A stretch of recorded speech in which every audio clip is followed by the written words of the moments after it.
Alright, Math 1. Today we're talking about arithmetic sequences again. And it's a continuation of yesterday's notes. The first thing I'm going to have you do is find the common difference of each arithmetic sequence.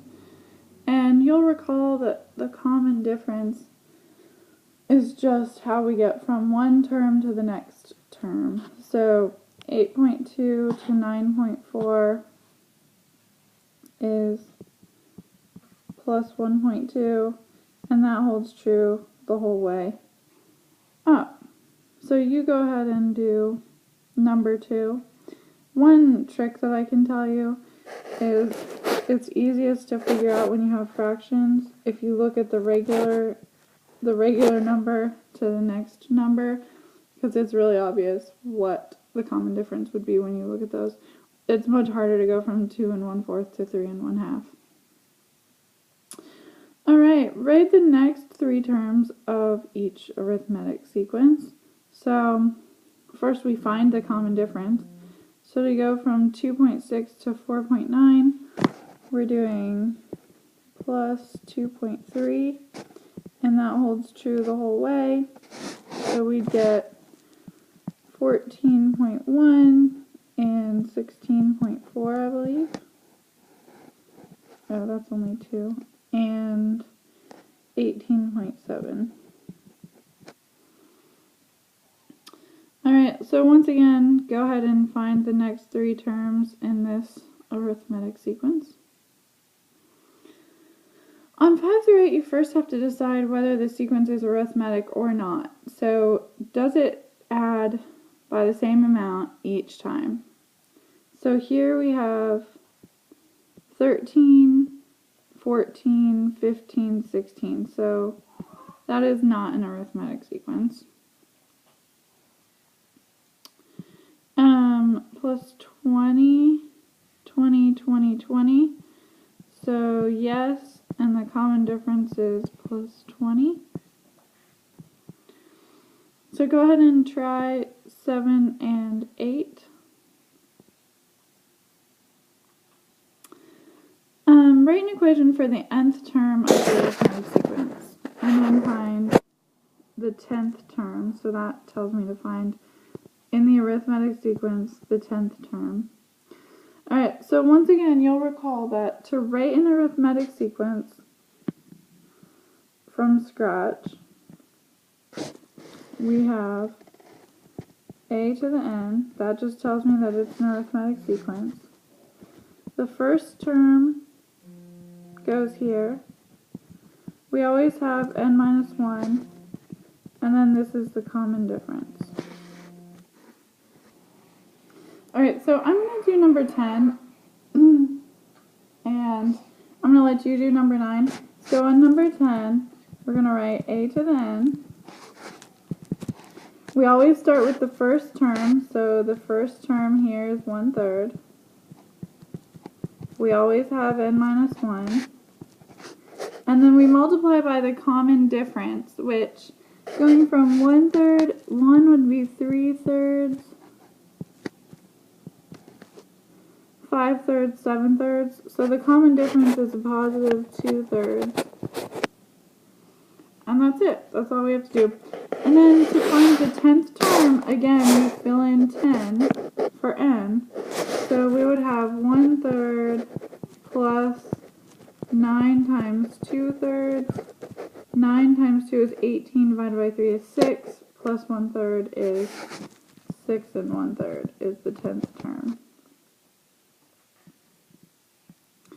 Alright, I'm going to let you try number 9 on your own.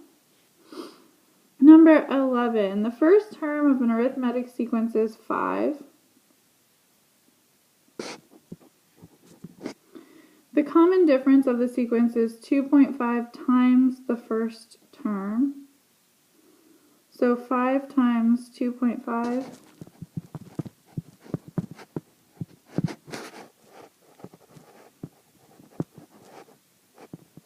So the common difference is 12.5. The next 3 terms then would be 17.5, 30, and 42.5.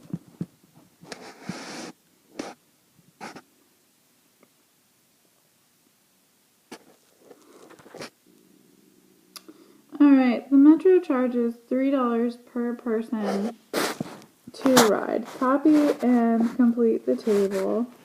We don't have to copy it, we just have to complete it. So, if you ride one time in a week, you had to spend $3. 6, 9, 12. Do the costs per person in your table show an arithmetic sequence? If so, graph the sequence. So, it is plus 3 each time. So, it is an arithmetic sequence. If we graph it, one ride is $3, two rides, 6, 3 rides is 9, 4 rides is 12. So there's my graph.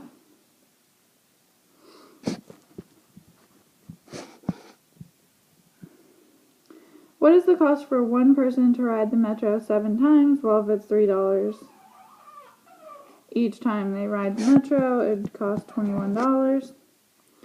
And a weekly family pass costs $65. How many times does a family of 4 have to ride the Metro for the weekly pass to be the better deal? Alright, so a family of 4, so that's $12. If you have a family of 4 people, that'd be $12 for one Metro ride. 2 Metro rides would be 24. 3 Metro rides would be 36. 4 Metro rides would be 48. 5 Metro rides would be 60. 6 Metro rides would be $72. The weekly pass would be a better deal if they ride the Metro 6 times, because it would cost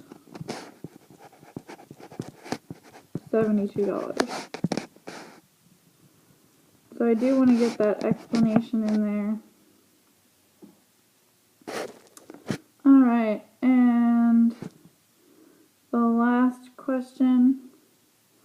You stack cans in the shape of a pyramid. The first row you place contains 13 cans, and every row will have one less than the row below it.